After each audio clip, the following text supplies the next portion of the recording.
Hello and welcome to the Southbound Sports Show. I'm your host, Richie Leahy. Back with me, as always, is Maddie B, co-host, and we are talking football once again. But before we get started into the NFL playoffs, breaking news today out of State College. James Franklin and Penn State, the football program, are being sued by a former player, and they are alleging that there is a systematic hazing that goes on with players, and I guess the staff knows about it, is what the lawsuit alleges. So they said that they told coach, he didn't really back the player up, kind of played it off, and this is a direct quote from the ruling. He said that the players told him they're going to give him, well, it's kind of a paraphrasing, but they are going to give him the Jerry Sandusky, which is a bad look. Bad look all around, because I don't even know how, if you're a player, number one, if they're going to defend it saying that they were just joking around. I don't know how you make that joke in the same locker room that was heavily covered by national news. So you're going to have that looking at you, and then you go back to it, and the next part is there's no other defense. Like, what are you doing? Why are you hazing these guys? And I think if you're looking at it from an outside perspective, it makes sense that they had a lot of guys in the portal, and it just seemed like something wasn't or hasn't been right with the way some of those transfers have gone.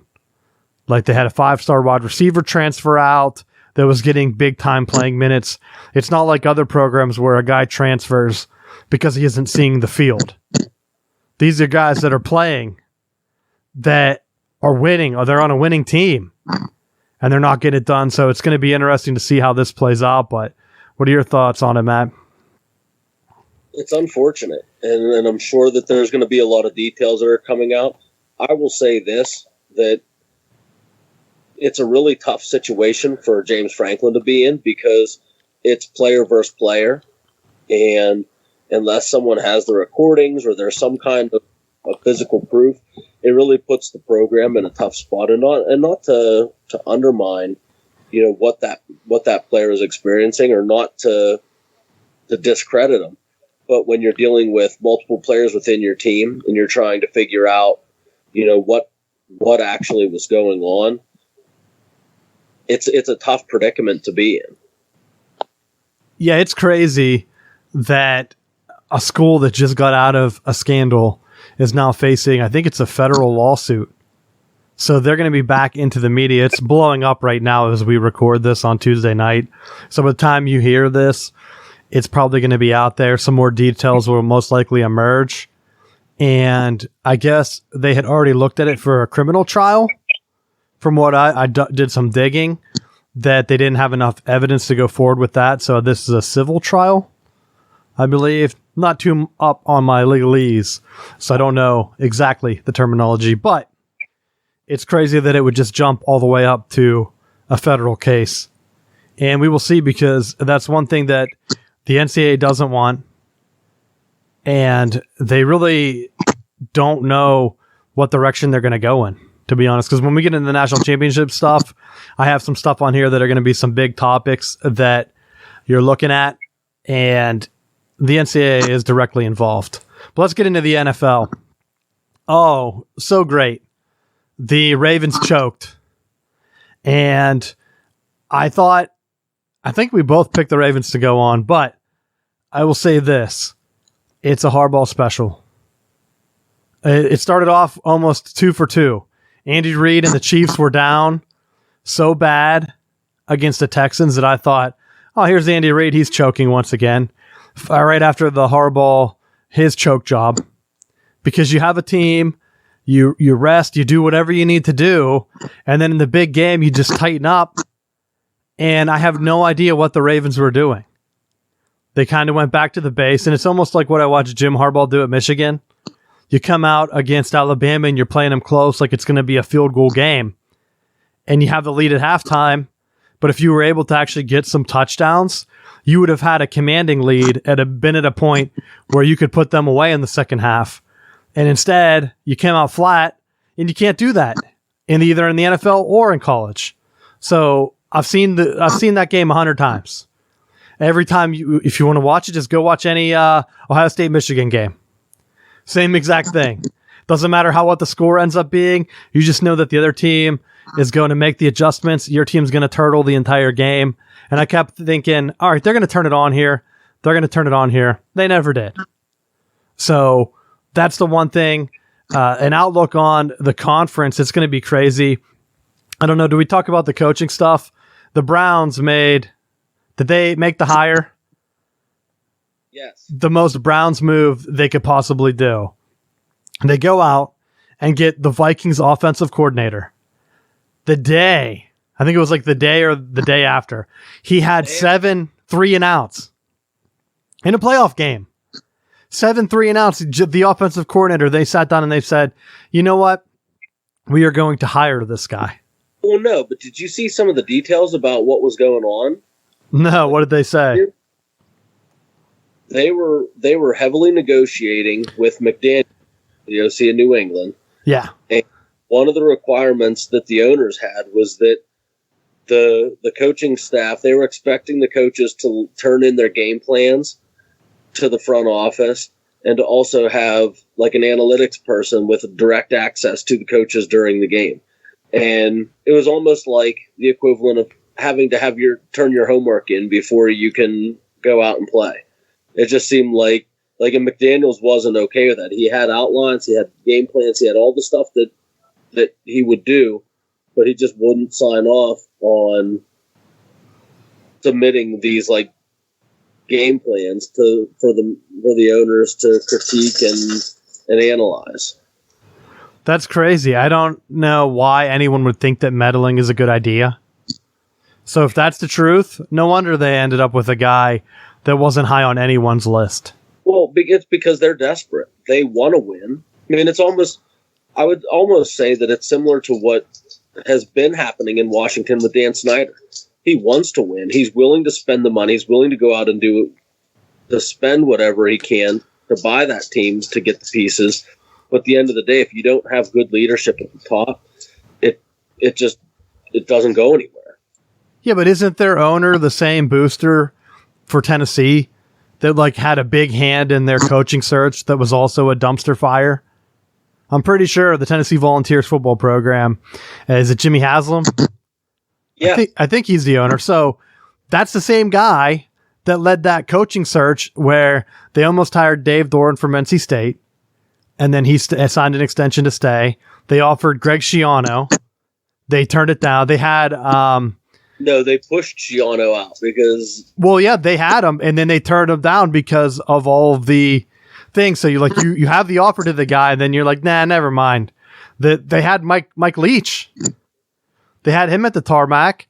So I would be shocked if they made a decision that was good for their football program. Because you saw it at Tennessee. I think I saw an article, actually, that's relevant to this where there were like 5 of Clemson's top-rated players recruiting were big Tennessee fans growing up, and they said they would have signed with Tennessee if they had their shit together. So that just shows you how bad it is there. And with Mike Leach going to Mississippi State, I pray he does better than Tennessee in the SEC, because to me that would be funny. He's in the tougher conference, but we got to see what's going on from there. But I don't know. I'm not sure what else the Browns are going to be able to do. You have the Bengals bottoming out in the AFC East, and they have the number 1 draft pick? Everyone says it's going to be Joe Burrow. He put on a hell of a game, which we'll talk about later. I don't know. I don't know what the division's going to be. The Steelers are like in old mode where they need to just rebuild at this point if they're not going to get a quarterback to help with the Ben Roethlisberger transition. But after seeing the Ravens, it's almost like they're at the point where I think they're going to be regular season heroes, and they got to get to the point where John Harbaugh just lets it go. because it's not the team that he won the Super Bowl with that was built around defense and playing it conservative. That team is built on a dynamic offense. If you hold them back in the playoffs, they're not going to win. Your defense isn't going to win it for you. What are you doing? But I think with that Ravens game, I think what you saw happen is with Vrabel being from that Belichick school, that they played good defense, they ran the ball, and they made Lamar Jackson make they made him have those long sustaining drives. They didn't, when they did some of those quarterback read options, they forced him to give the ball up. So, I mean, it put them in spots where they were they did exactly what the game plan was to shut him down. Make him beat you over the long haul. Yeah, they didn't have any big time shots like they were getting in the regular season. And I think a lot of that's just on coaching and game plan. You had basically 2 weeks off. You let those guys sit the last game, and then you come back into the bye week. It's just tough to get a team back together. And rightfully, their players are saying that they choked, and they're not wrong. For the Texans, same thing. Bill O'Brien, I was hoping that he would win, and they have a lead on their own 31-yard line or whatever it was, 33, something like that. They decided to go for a fake punt on fourth down. Like, what are you doing? Did you see that? I did. There was a combination of plays. There was the field goal when they had the fourth down earlier. They put them up 24 instead of keeping the foot down on the gas and going for it, because they were just moving the ball. It was fixing to be a blowout, and they had that, and then they had the field goal or the fake punt, and that it was like before you could bat an eye, the Chiefs were back in it. Less than 3 minutes and had 3 scores back on the board, and a home field advantage rode it out. Yeah, it was crazy, like a flip of a switch. And I wonder if it's getting to the point where maybe Andy Reid finally gets rid of all of his demons and just goes ahead and wins one. And if he does, I hope he retires. Because I will say that at this point, he needs to just, if you win the Super Bowl, you've been coaching for how many decades now? Just retire. Go out on top. Do the John Elway, and then just do all of your stuff with the Chiefs. Just blow the Eagles off. I wasn't a fan of the Eagles or Philadelphia. I'm just a Chiefs coach. And just go out on top. Like the Chiefs, when have they won a Super Bowl lately? Never. Yeah. So you have that in your back pocket. He can go with them and take it to the next level, and it will be awesome. I don't know if he gets it done. Tennessee's riding what could be a big time, like you said, Belichick style of game. But I have a feeling that when they get to the Super Bowl, it's going to be an easy win for an NFC team. That's my feeling. And it's going to be either Aaron Rodgers or the 49ers finally breaking the curse. I just don't think that they're going to be able to ride that run-first offense all the way.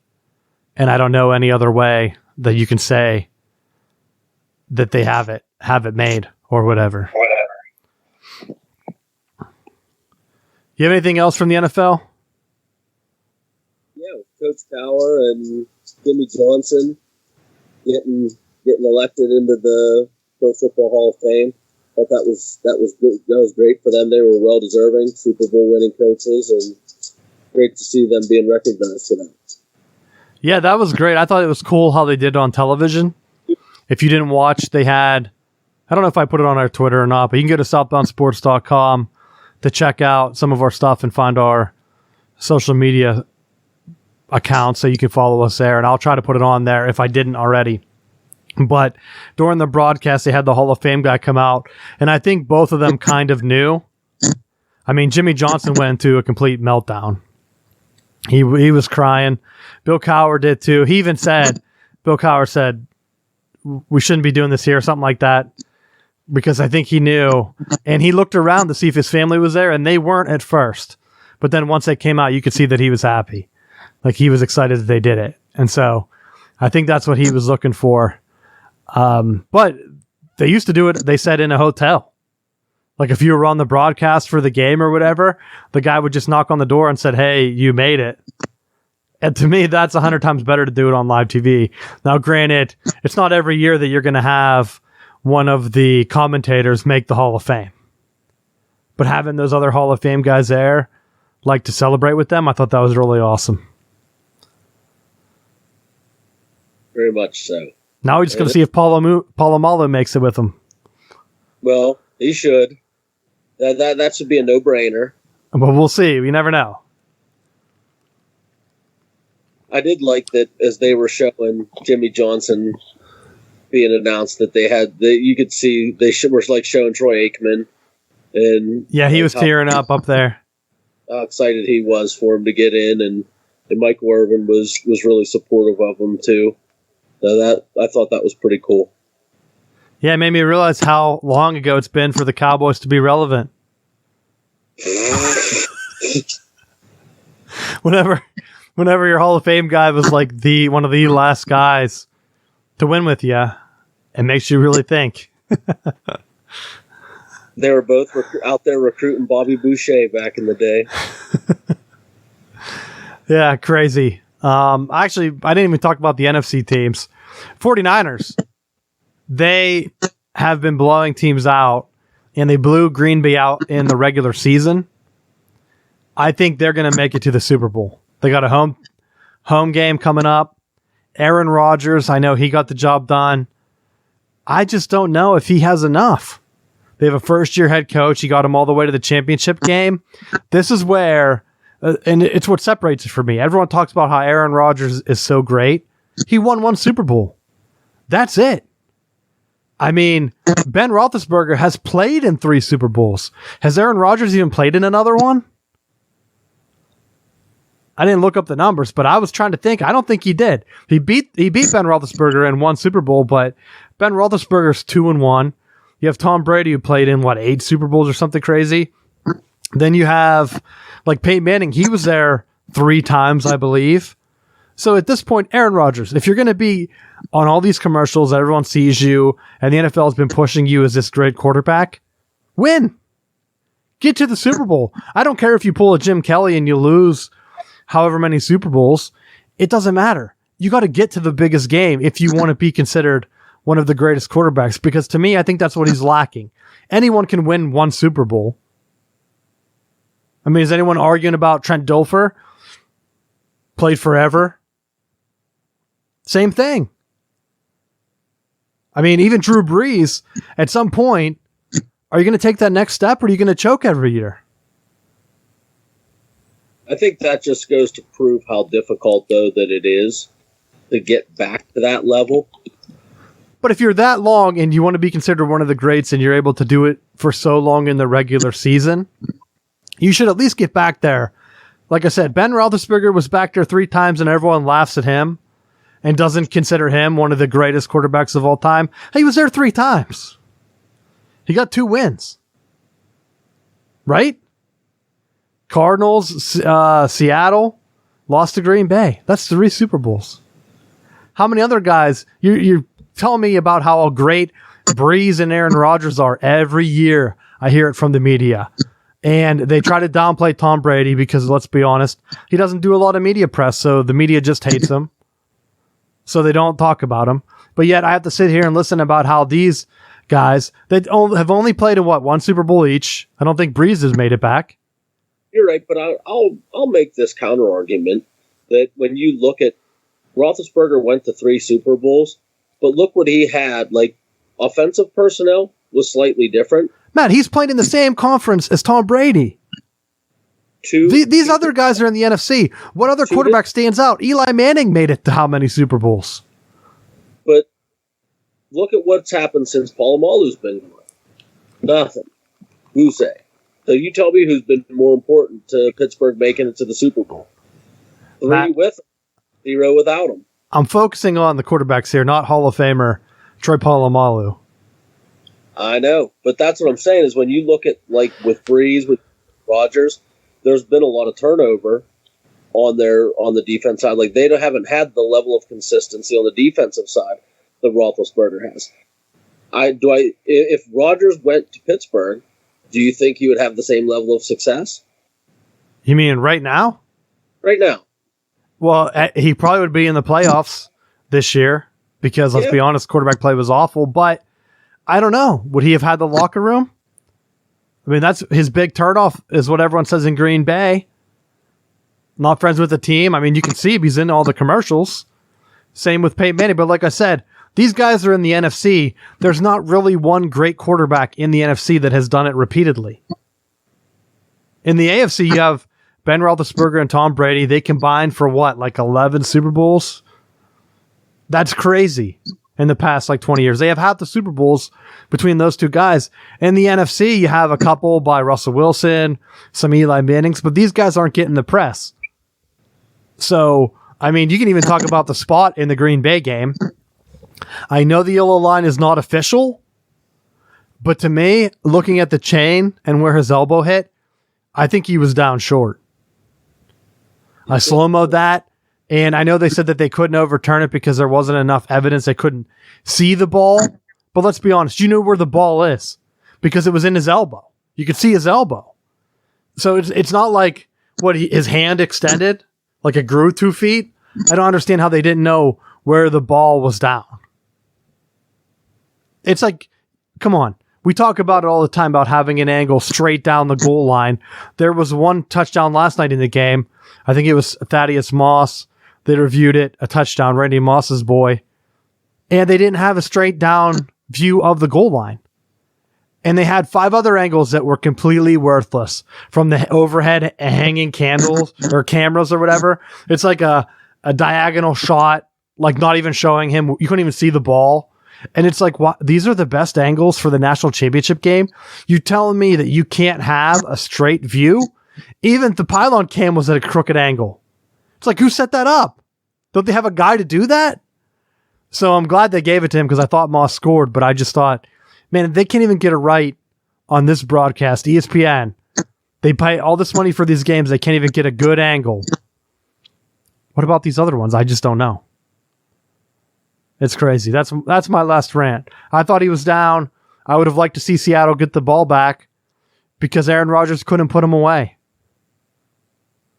So, anything else you got? No, just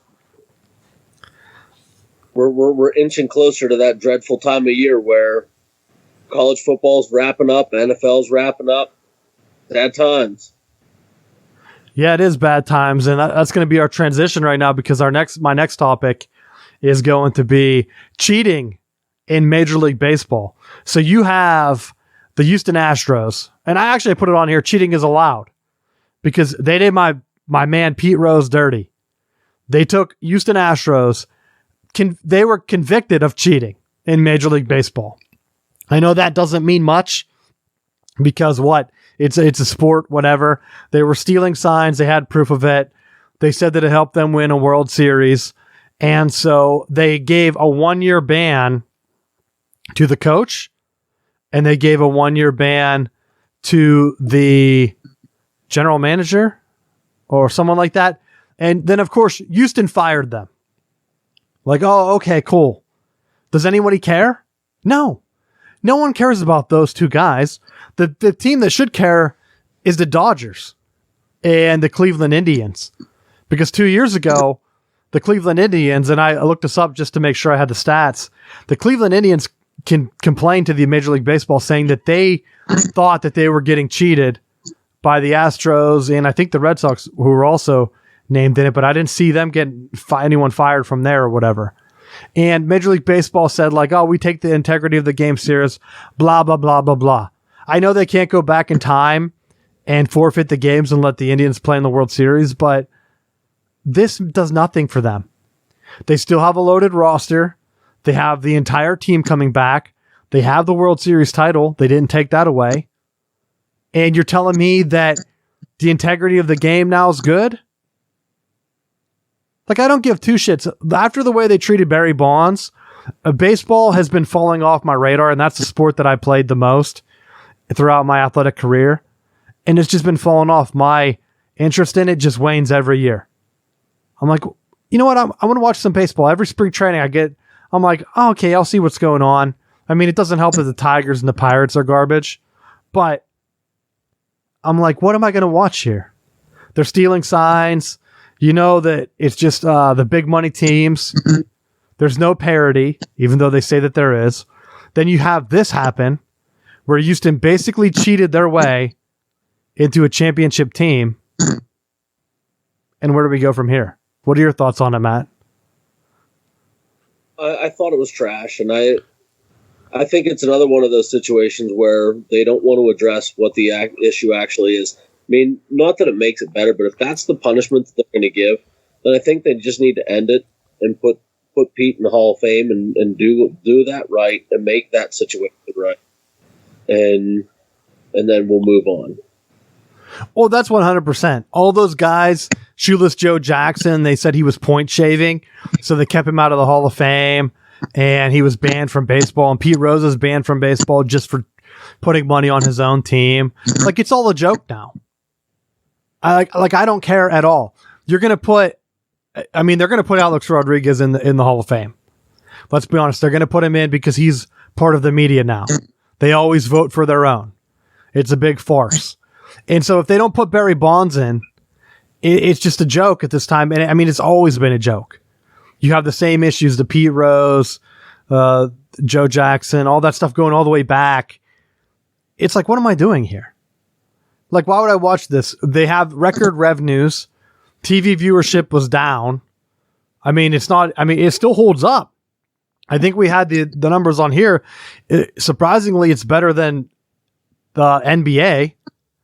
Even like the big money games get more viewers than what an NBA game gets because realistically, it's on in the summer. What else is on? I know NBA has to compete with football a good bit and other things, so that drives down their year-long ratings. You have college basketball tournament for like a month stretch where people aren't watching NBA on TV. Like Major League Baseball, you have a good stretch of the year where nothing else is on. If it's not an Olympics year or World Cup year, there's absolutely nothing on.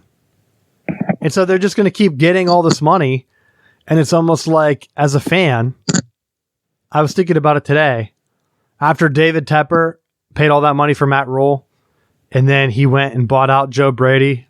This is the rumor right now, so this might come out whenever the show's posted, so you'll know if he get hired by the Carolina Panthers as offensive coordinator now. But he's paying big time money. He just paid for a Major League Soccer team to come to Charlotte. I just saw it. Damn, he was a minority owner of the Steelers. I wish he would have bought the Pirates. Because that's what you need to do to win in Major League Baseball. Just throw money around. Throw money around, cheat a little bit. No one cares. And I just feel bad for LA. They said they're doing it right. But at this point, just start cheating. What's the worst that can happen? You get fired? Did they have to pay their salary back? No, not that I saw. You get paid millions of dollars to win a championship. Just make sure it's in your contract that if you win it, you get like a $5 million bonus so that you can peace out. In case they try to ban you for life or whatever they did. Ban you for 1 year. Like, give me a break. And you know other teams are going to be paying for them to come back too. 1 year while I'm in my mansion. Yeah, I'm going to pout. I'm going to go on Twitter and I'm going to talk baseball anyway. Come on my Twitter. That's basically what they're saying. So, I don't know. I'm over it. Let's get into another topic. We haven't really hit on hockey. But Crosby comes back to the Penguins. And they are third right now in the Eastern Conference, Matt. Despite all those injuries we hit on a few weeks ago, didn't even matter. They're looking better this year, and I know things can change, but they're in a better spot this year than they were last year. Get guys healthy. Crosby comes back, fresh legs, middle of January, and you're not going to be worn down for the playoffs. The old Tom Brady routine. Get suspended for a few games, so you come in fresh for the playoffs. Perfect. I'm hoping it really works out. My optimism is high right now. But we will see. I'm glad he's back. You got anything on that? I don't even know what to say on that. Let's get into high tempo before we get into college football. What do you got for us this week, Matt? Don't really have too much. Just watching the college national championship last night, and just enjoyed watching the big part of that game. The only thing I wished with it though was that they would have dragged it out till midnight. You wish they did that? Because they did do that. They did it. I wish they didn't. They didn't have. To me, I almost wonder how much better it would have been to just play it on Saturday. Move the NFL games up, and then make this game the Saturday night matchup. Because I think the viewers would have been, the ratings would have been higher, the viewers would have been higher. All around it would have been better. I wouldn't have been tired going to work today. To be honest, I don't know why they do that. I've wondered it with college basketball, because it seems to be like a college thing. They have the college national championship like on a Monday, and then they have whatever else throughout the week. I think the women's is even on a Tuesday for women's college basketball. It's like, why? I give LSU kudos, because as a university, they shut it down Monday and Tuesday for students and staff to allow them to watch and celebrate with the team and do all that stuff. So good or bad, I was glad that LSU went ahead and made that decision to cancel classes and postpone them. Yeah, I'm glad they did too, and I think that's a big trend that's been going on, because at that point it's like, do you want people to go to the game? Because as a student, some professors don't watch sports. I would say majority of them do not watch sports. From my experience, that's my take on it. And so then you have a bunch of them that just don't care. That's not an excuse. Well, you're watching what, our team game? You went to the game on Saturday? Why didn't you stay up and do this homework? Like, what are you doing at the big house? Like, come on, Matt. So I know exactly how that goes. And so I'm glad that they gave them the day off. I think someone did that in the past. And going forward, like, you're right, I don't like the Monday night. I don't like the time it's at. You can't tell me that Monday Night Football, and maybe I'm wrong, I don't know what the ratings are, but it can't be much higher than other NFL broadcasts right now. Because ESPN has both. You have to have an ESPN subscription to view them. And I will say, their streaming is awful. Because I don't have like a cable box in my downstairs where I have my multi-television set up. So I usually just stream to it. I click on the main ESPN broadcast. Sorry, there's an error with our server. We can't find that game. I thought, okay, too many people watching. Let's go to my backup. I'll go to the coach's room. I click on that. Oh, too many people are watching this. We have a problem. See, I had to watch the stupid sideline cam. And I'm telling you, this is the dumbest setup I've ever seen. I'll be honest, I don't care. You had two former NFL players. I guess Dan Orlovsky played for a while, but the main one was Pat McAfee. The other guys, no idea who they were. I heard the one guy's name or voice before. I think he did SportsCenter. I can't remember his name. He was on one sideline with Orlovsky and talking quarterback stuff. And then Pat McAfee was like doing his stick, like where he jokes about being punters and kicking is the game. And then that was it. But the fact was, they put the game on like half the television and they showed those other guys just standing there. So a third of my television was wasted space. 4 dudes in suits McAfee's suit, way too small. Like, did he drink that much beer the night before that he was so bloated? Because I don't know, was that his high school suit? Because people I was watching the game with were like, what is he wearing? I said, that's his suit he put on there. So that was on camera the entire time. I thought that was funny. But other than that, it was like, come on, just show me the game. Show me the game. You this many cameras on your own guys walking around. How self-centered does your network guys have to be that they want a camera on them during the national championship game? Because some people care about that. Oh, but Matt, they didn't have the end zone view of that touchdown. Absolutely. Well, the other thing that drove me crazy was 8 o'clock kickoff, but don't start the game until 8:45. Oh, yeah. I know. I turned it on at 8, and then ESPN did the thing where, for whatever reason, their streams can't just keep going on because I was on ESPN, and I was on their regular channel just streaming it, and my event ended. It ended after they had all these people dancing, and it was like, you have to re-click on it to actually start the kickoff. And then that's whenever it crashed. So I'm like, well, I'm missing kickoff. I missed the kickoff. So I'm guessing he booted it through the end zone, because by the time I could find a stream that worked, Clemson or whoever already had the ball. Embarrassing. Like, come on, what is the point? You paid all that money. I think they bought Major League Baseball's streaming stuff, ESPN did. ESPN had better streaming back 10 years ago, Matt, when we used to sit in my apartment and stream 8 games at one time. Yeah. I mean, it's sad. Back in the day, we could watch 8 games. Now we can't even watch one. But I wonder at this point if there's that many more. I mean, there just has to be that many more people streaming games. You mean 10 years ago, there wasn't millions of people sitting in their apartments watching 8 games at one time? There had to. My guess is that there's more people trying to stream it, and getting away from cable that's causing that much strain. Because I don't know why you wouldn't have that infrastructure in place to make that work to your advantage. Well, like I said, they're splitting their infrastructure. They're having 8 different streams or however many they had. Just focus on one. I mean, they have the Spanish stream. I think they have that on most of their stuff. You can see where those guys are listening to that and put more resources into where you actually need the Spanish stream. That shouldn't be your number 2. Then you have the coach's room, which was number 4 on the list. So you know that had even less servers streaming it. Just do one broadcast.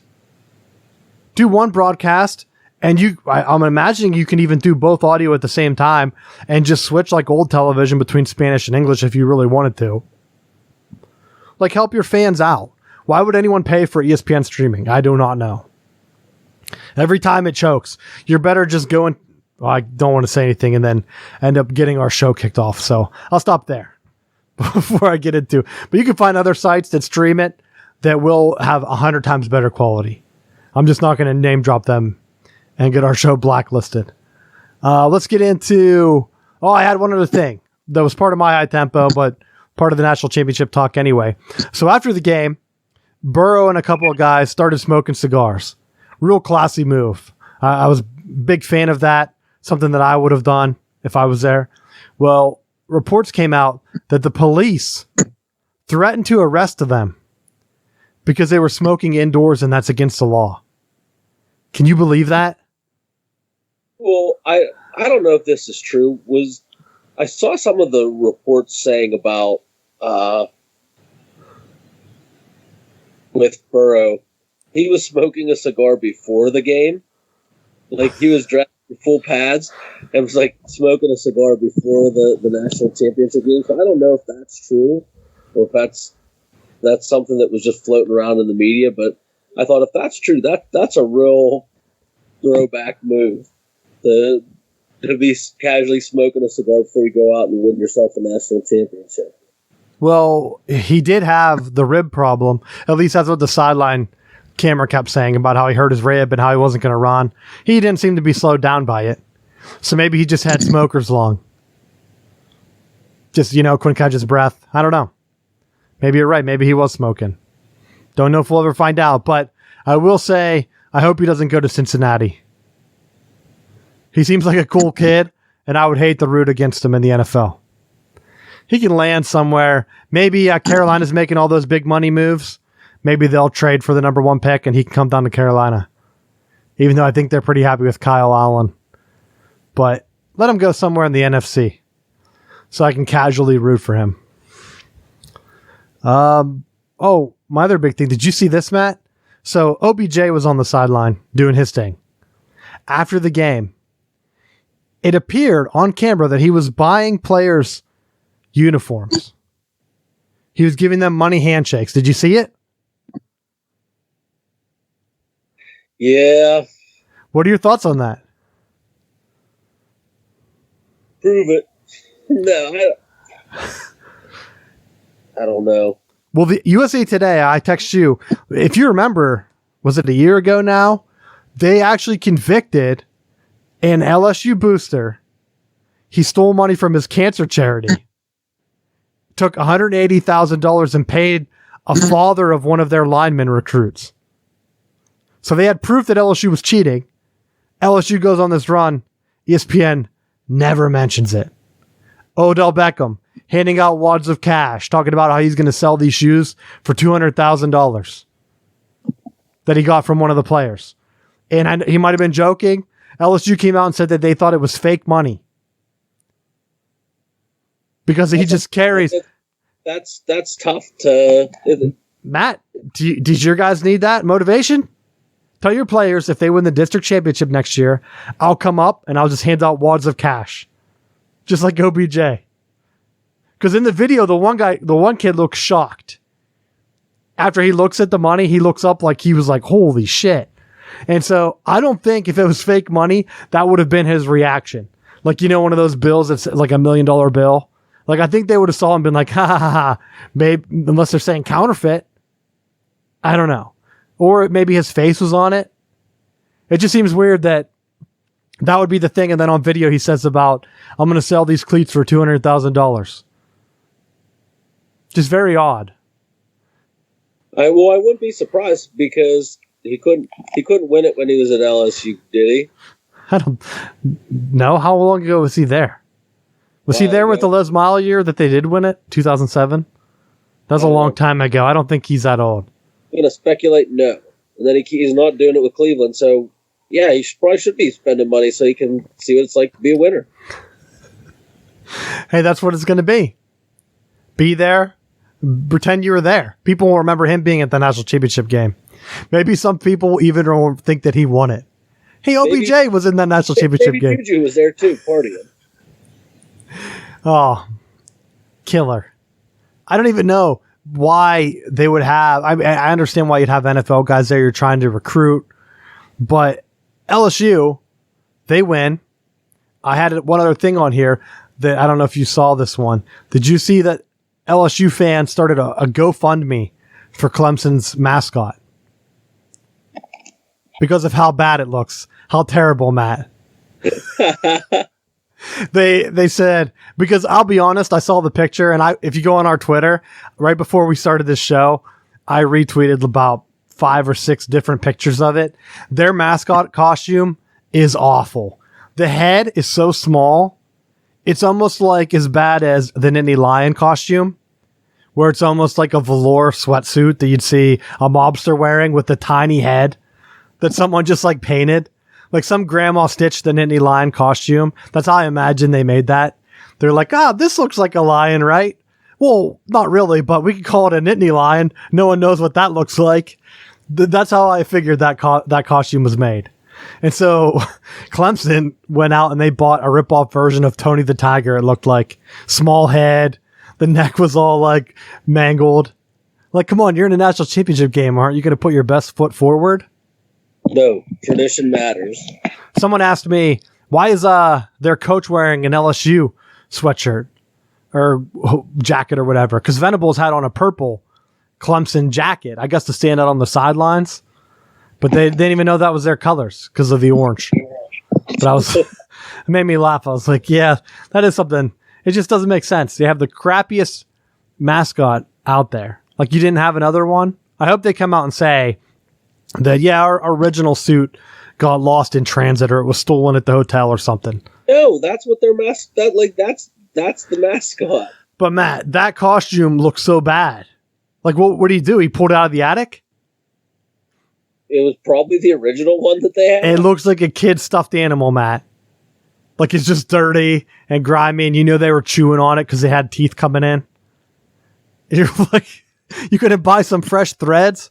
Someone said it was too expensive. They cost between $6,000 and $10,000. Get it done. You're in the national championship game. ESPN's paying you millions of dollars. You can buy a new costume and get some fresh threads out there. When you're paying for recruits, you don't have time to pay for an upgraded mascot. Oh, I did have breaking news out of the University of Michigan, Matt.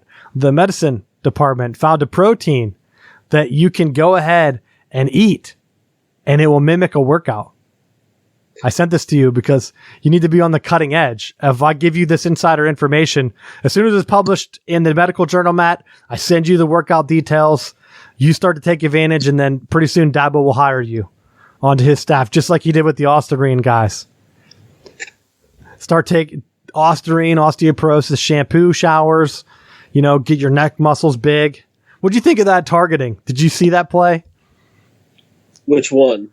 So Clemson had a controversial targeting where their linebacker put his head down, speared the LSU guy, and then he went to the sideline and threw a fit because he didn't think that he should have been ejected. It was like their starting linebacker, and it really put the game away because it put LSU right at the red zone then, and they scored a touchdown, I believe. Well, this is what I think. It was karma from the Ohio State game. It's not even karma. Just don't put your head down. But they still had the helmet to helmet that I truly believe from the Ohio State game affected the outcome of that game by having him the ejection from the Ohio State game. I think that affected the game, and I think that the ejection from this one affected it. Well, the play that was bigger was the fake pass interference. Because I don't know if you saw that play. Taylor Lawrence threw a deep pass. I didn't see it in any of the recaps. No one was really talking about it. It was a touchdown. Clemson had a touchdown. The LSU guy fell down. They called offensive pass interference. On the replay, you could see he didn't even push him at all. And it was one of the plays where one of the guys that was commentating said, if that was in the NFL, they would just review that and give him the touchdown. And I thought, why not? It's a national championship game. That play knocked Clemson back to it ended up being like a 3rd and 24 or something like that, something crazy. It's like, okay, they're not going to score now. They punted, and that would have put them within 10, I believe. Maybe they don't come back. Maybe they do. But that was a big touchdown. There was 11 minutes left in the fourth quarter. Had a touchdown. They called it off. It was a bad play. I don't know how the ref can think that was a good play. Now, luckily for him, that the score was not close at the end. So you can say, like, okay, my touchdown didn't affect the game, but what if it ended up being a 3-point win by LSU? And that guy blew the call. It doesn't make sense. You have all the cameras. You're taking so much time doing all this ESPN stuff. They had a whole segment of people dancing. It's like, why do I want to see this? And maybe that wasn't on everyone's broadcast, but they had like, it was like dancers or something that was like fans dancing for, it seemed like 10 minutes. Maybe it was a halftime show. I don't know. But I was like, why is this on here? And I know that you're slowing the game down to show me this. Just show me the game. I want to watch the game. I don't want to watch this. I agree. But looking at the game itself, I was impressed at the early part. I thought Clemson was going to run away with it. When you saw how they came out with tempo and they were scoring points and they jumped out ahead of LSU, it just seemed like I was joking with you that I felt like LSU reminded me of my team, where they struggled in the early part to get going, and they hit on some deeper throws, on some splash plays, and it got them right back into the game. It moved the needle for them. And to me, I think a big part of it was that they got the breaks that they needed. And when you look at some of those deeper throws that they had for touchdowns, yeah, the coverage was favorable for it, but very easily those long throws could have been dropped, could have been batted down, because it wasn't like Clemson's defensive backs were falling down. They were remotely in the vicinity to make a play, but they just connected on those deep throws. And when you hit deep plays like that, it's really demoralizing for Clemson's defense, or for any defense for that matter. Well, to be honest, Joe Brady came from Penn State, and that was what James Franklin was doing for a while. You had Barkley, and to get him going, he was just chucking it up. If you remember that Rose Bowl, where all they did was throw it up, or even the Big Ten championship game against Wisconsin, they came out flat. They were down, and then they just started throwing it up. So at some point, you got to just take a shot. And I like that with LSU. It also seemed like one of the things that got them going. They started emptying out the backfield, and Clemson was bringing like 4-man pressures, And he was just running out the back door. He was just emptying everyone out, sending them vertical, and he was running. So, I mean, I think that was a smart move on their part to do that. And it definitely moved the needle for them to keep drives going. Yeah, they took more shots. They had a better game plan. You're right, Clemson came out on top. I think that was more just because they've been there before. I think the lights, LSU wasn't used to them. You could say all the stuff about the SEC. I saw, was it Herb Street talking today about how the SEC went like 9-2 in their bowl games and how they're the best conference again. Like, where was he the past couple years when they were losing their bowl games and Clemson was winning national championships? Like, nowhere to be found. Now out of the woodwork because of 1 year. So next year, do you think LSU has a chance to repeat? No. Me either. I would say 5% or less. With Brady going to the Carolina Panthers, he's losing his offensive coordinator. He's losing his quarterback. He's losing probably a lot of players are going to declare for the NFL draft at this point. And even though I do think that they're probably going to get a recruiting bump from winning the national championship, I don't know that it's going to be enough to get them back in it. And plus, you factor in Clemson has signed a bunch of good defensive linemen that's going to fill that. It was definitely a weakness on this team this year that they're only going to get better going into next year. Yeah, that's wherever you're looking at the total team composite, and it's just crazy how Clemson is going to take. They're going to take that jump, and they're going to go all the way to the top. So right now, a lot of people looking at this, LSU was 5th. So they're the 5th most talented team this year with on-roster talent. The Clemson was 9th. So next year with the recruiting class that Clemson has, that's basically going to be flipped. And the thing that pushed LSU over the top, because we've talked about it many times, you basically have to have a top 10 recruiting class or talent on your team to get to the national championship. That's why it's shocking because they said I saw an analysis after the game. They said number one, the number one most overrated team or team that choked the most was USC because they haven't had less than a top 5 team talent composite over the last couple of years when Helton's been there, and they've been losing big. The number 2 team, Florida State. Florida State was 6th in talent this year. Now, some of that coaching and turnovers, and if you have weak spots like a line, it doesn't matter if you have a ton of 5-star receivers and stuff if you don't have any time for your quarterback. Oh, absolutely, and that's been the knock with them, that be aggressive in the transfer portal, hope to pack that up, and go into next year guns a-blazing. But the thing that stood out to me was Oklahoma, they finished 8th in team talent. Clemson was 9. They haven't played with like that. They've been blown out in every playoff game. I saw a stat where they were like counting. They had 1 win in a playoff or national championship game in 2000. Since then, they've lost at least 7 games. Big time games. They just choke now. But I've questioned this before. I think with that talent composite too, how much of that with some of those teams do you get a bump just because you're going to that school? Like with USC, like yes, their rankings are a lot higher, but is that inflated because they're USC? Well, I think they are, but I think it's a little bit unique for them. And you could argue Texas and Oklahoma too, because they probably get the in-state bump. And my theory is that on the East Coast, like the Midwest schools like Ohio State and Penn State, Michigan, I think Ohio State's 2nd, Penn State's 10, Michigan's 11. I think those schools, they recruit more of a wider net, but they're going to get the Florida guys. I think Florida is the most scrutinized. I think when you get into Texas, it's so big that if they get a Texas or an Oklahoma offer, I think that's where you see the bump. And I think that's why you're seeing those schools look like they have good talent, but once they play outside of their conference, they get killed because they really don't. And you could say the same with USC because they're going to get the California bump. If a kid's in LA, USC offers him, how many guys are going to actually come in from out of state. Michigan just nabbed the 4-star cornerback from California. He picked Michigan over USC.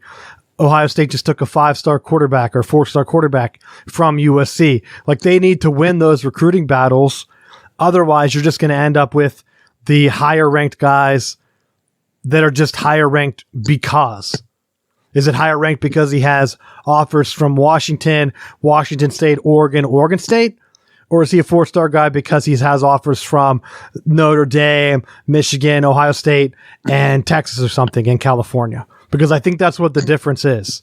They see the offer list, they bump him up to a 4-star, but it's mainly Pac-12 schools and the WAC schools or the Mountain West. And so USC is basically recruiting against himself. But once you have a big-time guy that's going to make moves, I think you see the teams from the East Coast come over and try to nab him. So I'd be interested in seeing how the offer sheets of some of their highly recruited guys. Are they highly recruited because they signed with USC, or is it because of like their offer sheet? Because like I just randomly picked a running back so we can kind of see a 5-star guy USC had. Let's see his offer sheet. Like right now, this makes me think I'm 100% right. His offer sheet is USC, Alabama, but they had it said Alabama might not have offered, or no, they did. Then his top 4 were USC, Arizona, Arizona State, and Cal. Like, to me, is he a 5-star running back because he's the best running back in California? Because other than Alabama being listed here, his top 4 schools are right there. So they're kind of just recruiting against themselves. It's not like in Florida, if it's a 5-star guy, you have to compete against 30 schools. And that top list is going to be like the Alabamas, LSUs, Georgias, Florida State, Michigan, Ohio State, Notre Dame. And then you're like, holy crap, who's going to get this kid? So I think that's why you see the USC stuff and you're like, you don't know how good they are. They're not the teams of old. They're not keeping the California kids there like they were.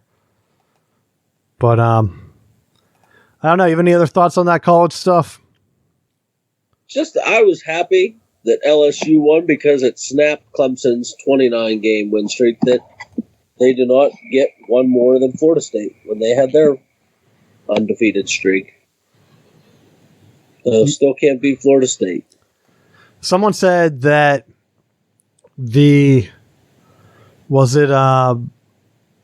I forget how they worded it and who it was, but they worded it that Clemson wasn't prepared for the playoffs this year because of how weak they played in conference. But I thought they just won 2 national championships in a row, didn't they? So like, what kind of argument is that? Like, they weren't prepared for LSU because of that. And they also threw in Clemson and Oklahoma. But yeah, I think the Big 12 one makes sense because you play a 9-game schedule. You play your teams, you beat the best of the sisters of the poor, and you play them again in the championship game, win there, and then you get killed. I think that in theory makes it gives them a little bit more credibility because you have, like, for Oklahoma, they have to go through the best of the best within their conference. You got to win it twice, so you don't get where. All right, well, we won our tough game, and then we play nobody the rest of the conference. Yeah, you could be right there. I mean, like we make the argument with the ACC Atlantic, and when I forget what side of the Big Ten the Ohio State, Michigan, Penn State side is. That's the east side. When they win that side, they cruise through the conference championship so that it sets the table for them to not have to. It's not like if Michigan wins those games, that then they have to face Ohio State or Penn State again for the national championship. Usually it's someone easier on the other side that allows them to, that if they're in a position for the playoffs, they're not beating themselves and running themselves out. Because you did see that happen in the Big 12 in the past, but Lincoln Riley's improved the talent there and have gotten them over the hump. Yeah, I don't know what they can do to get more parity except expand the playoffs.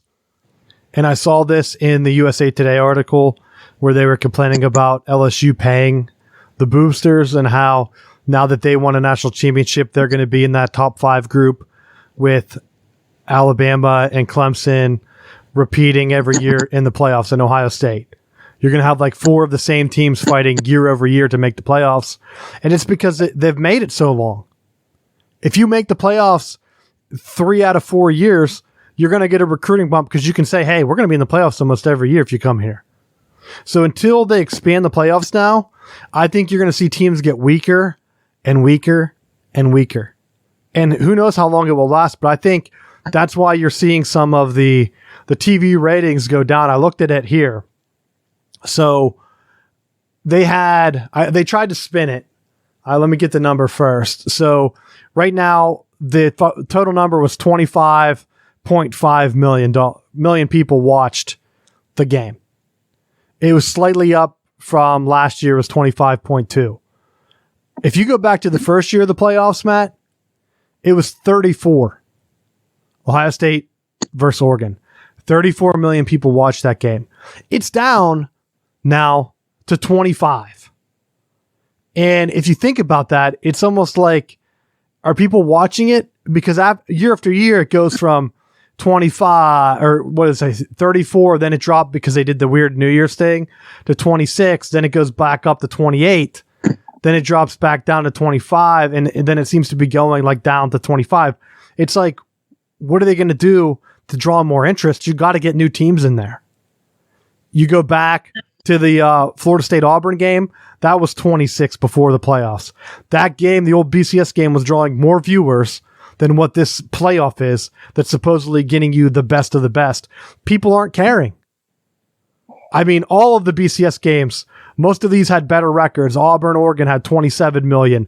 Alabama, Texas, 30. 28, 35, 29. If you go back through the history, and now they're down to 25, it's going to keep going down and down. You keep getting the same teams over and over, no one's going to care. And I think that's where the sport's really losing it, where before, I think the first one, you had Oregon make a national championship game. In years past, they hadn't been able to make it. They were one of the first teams out. They finally make it. You get into 30 million people watching. I think that's part of the reason why. You get some fresh blood in that first one. After that, those teams kind of got pushed out. Washington makes it, can't get pushed through. Michigan State makes it, they get killed. So now you're just seeing the same teams over and over. Clemson's played in the national championship how many years now? 3, 4 in a row? Like, Clemson's not a big-time school. They're not going to pull in the ratings. So, what? No, I guess it wasn't in a row. They skipped a year. The thing that jumped out to me when you were saying about the Oregon-Ohio State game is that with having a West Coast Oregon team on there, that was going to draw more of that West Coast crowd in as opposed to local Clemson, and which is just recently starting to experience success. I mean, for the earlier part of when Twitter was just becoming a thing, we were talking about Clemsoning and losing in the big game. And that's true. So Clemson, that's why I picked the Florida State Auburn one, because I figured that one could be considered regional too. Auburn's not a big school. Hell, they have the same mascot. So you're looking at that and you're considering, okay, how's that drawing more than what this supposed playoff is that was supposed to get them to take the next step to being a big time money sport or whatever they were trying to do. They're trying to make the playoff rival the March Madness for college basketball, but people just don't care when most of the games are blowouts. It's a fact of the matter. You're not getting, and I think if you add more teams, you don't give them 2 weeks to prepare. Like LSU had 2 weeks to sit down after that game, or at least a week and a half. I don't know what the exact breakdown was. And to have their NFL-style coach break down the game film and come up with a plan of attack, and he destroyed the Clemson defense. That's the end of the story. So that's what you're going to do until you get into a scenario where you have I don't even think 8's going to work, because 8 is just going to be more of a blue blood feast. You're just letting more blue bloods get in. Instead of LSU making it once every 7 years or whatever it has been, 6 years, they'll be in it every other year. And that's only going to help recruiting that much more. And then you're going to see USC start to sneak in with their recruiting, and then they might be able to push and get back to being a national brand. You're going to see Texas sneak in because they might have made it last year. You're going to see Michigan and Penn State sneak in. And so you're just going to have more blue bloods come to the party if you go to 8. Is UCF going to get in? I don't think they will. I saw one guy arguing on Twitter for like an hour straight about how the college football playoff at 4 teams gives the general 5 or whatever they call themselves, the group of 5 schools, a better chance of winning a national championship than if they expanded to 16 teams. Why? They don't even get to play in it. You had an undefeated UCF 2 years ago. They didn't even get an invite. How is this system better than a 16-team playoff? Yeah, you're going to say, well, they might not have the athletes to win 4 big-time games in a row. How do you know that?